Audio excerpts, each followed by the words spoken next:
आचार्य प्रमोद कृष्णम का। आचार्य प्रमोद कृष्णम, ये अंधविश्वास को अगर टारगेट करना है तो चंगाई सभा में भी अंधविश्वास फैला जा रहा है। मैंने तस्वीरें दिखाई, मशीन गन से एक मौलाना साहब जो है वो उपचार कर रहे हैं।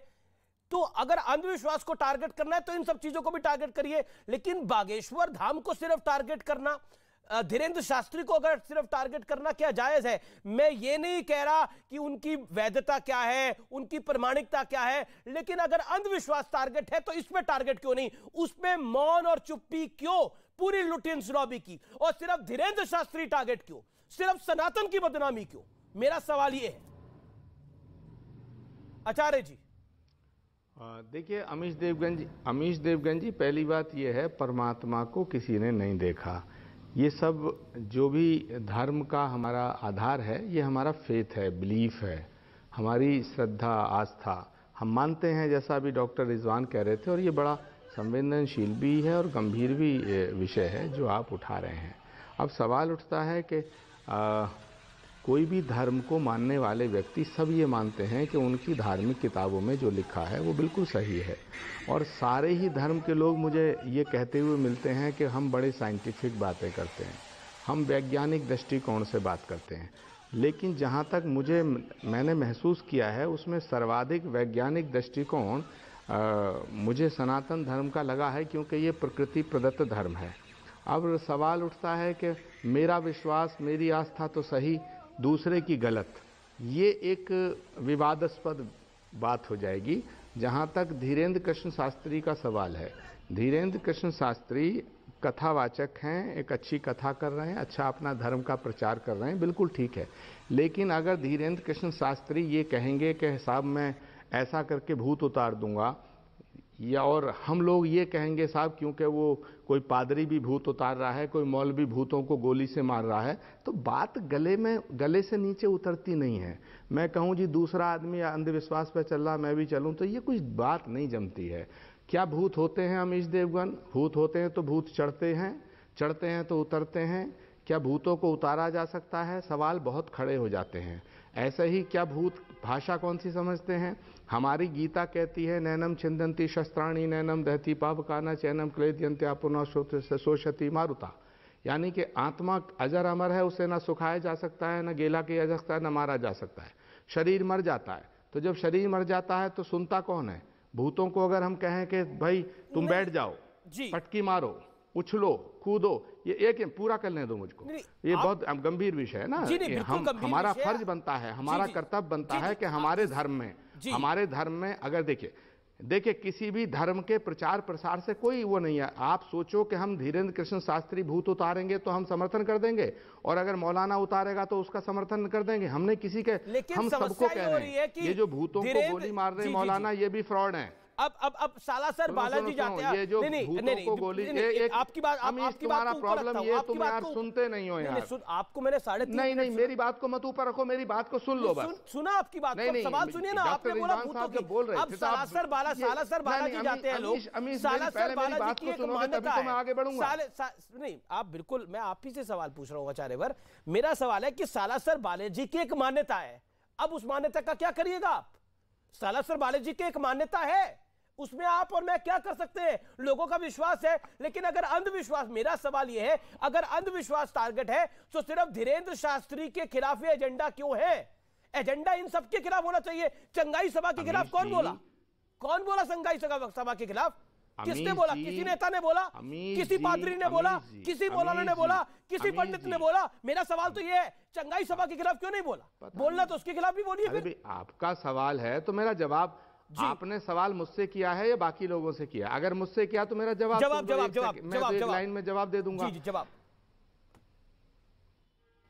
देखिए जो भी भूत होते हैं, ये कोई हिंदू, भूतों को भी हिंदू मुसलमान बांटोगे क्या? भूत संस्कृत समझता है या हिंदी समझता? अगर मान लो भूत अफगानिस्तान का हो, भूत फ्रांस का हो, भूत चीन जापान का हो, तो कैसे उतरेगा? तो मेरा सवाल है, भूतों को उतारने का काम मौलाना कर रहे हैं गोली मार के, ये भी फ्रॉड है। चंगाई सभा में कर रहे हैं, दे आर ऑल फ्रॉड। ये मानवीय मानसिक विकृति को, कई सभाओं में तो दया की आवश्यकता है, धर्म परिवर्तन हो रहा है इसी के नाम पर। आवश्यकता नहीं है। कई सभाओं में तो धर्म परिवर्तन हो रहा है इसी के नाम पर।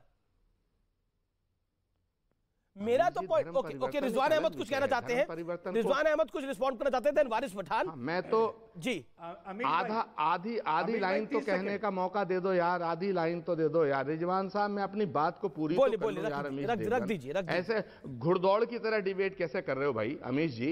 हम लोग कोई सड़क चलते लोग थोड़े हैं यार। मैं ये कह रहा हूं कि भूतों को गोली मारने का काम अगर कोई मौलाना करता है वो फ्रॉड है। मैं ये कह रहा हूं कि अगर चंगाई सभा में ये काम हो रहा है वो फ्रॉड है।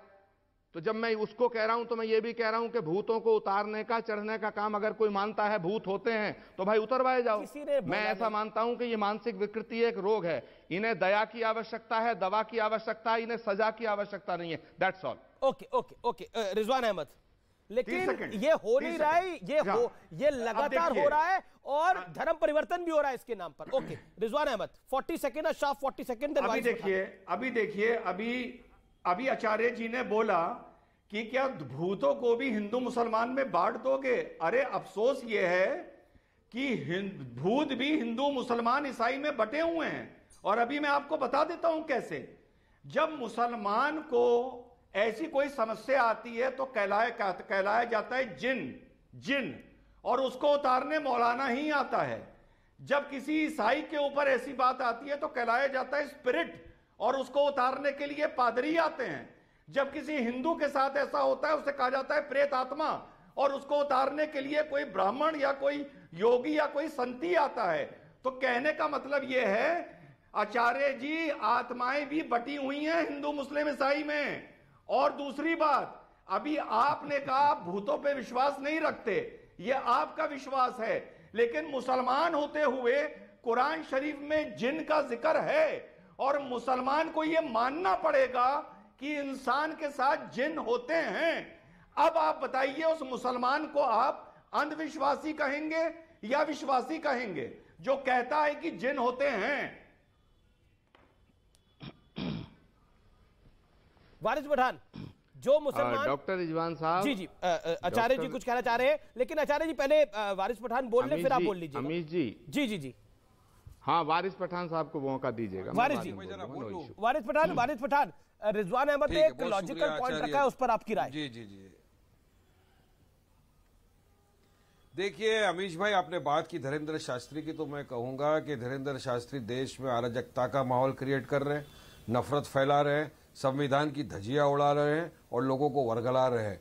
आचार्य ने उसने क्या कहा शास्त्री ने कि आप मेरा साथ दो, मैं इस देश को हिंदू राष्ट्र बना दूंगा। कौन होते भाई हिंदू राष्ट्र बनाने वाले? देश संविधान पे चलेगा कि इनकी बात पे चलेगा? अभी मेरे साथ एक चैनल के ऊपर आलोक कुमार थे, विश्व हिंदू परिषद के अध्यक्ष, उन्होंने साफ रूप से कहा कि हम उनकी बात का समर्थन नहीं करते। तो मैंने उनको पूछा कि अगर वो नहीं करेंगे तो आपके उनके खिलाफ क्या एफआईआर रजिस्टर करेंगे आप कि झूठा भरम फैला रहे? और क्या चमत्कार दिखा रहा है वो, आप उसको ग्लोरीफाई क्यों कर रहे हो अमीश भाई?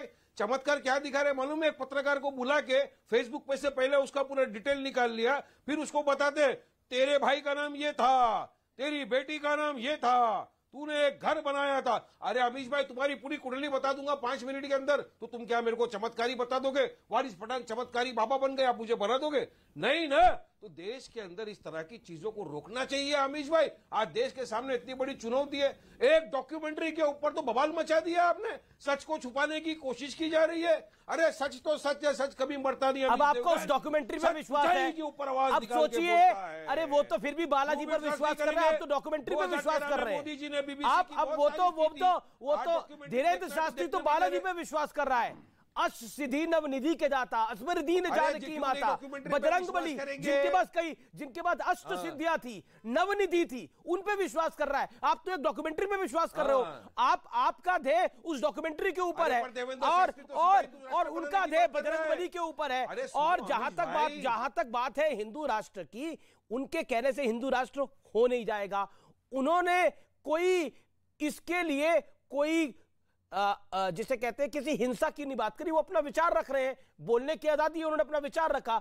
उनको ग्लोरीफाई करने की जहां तक बात है, पॉइंट ये है कि अगर अंधविश्वास पे बात है तो वो तो कहते हैं दवाई भी लो, मैं बालाजी के सामने तुम्हारी अर्जी लगा दूंगा। अब क्या करिएगा?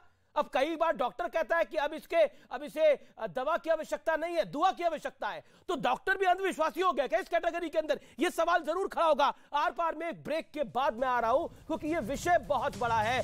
बागेश्वर धाम और धीरेंद्र शास्त्री पर बात करने का वक्त आ गया है। ब्रेक के बाद हाजिर होता हूं।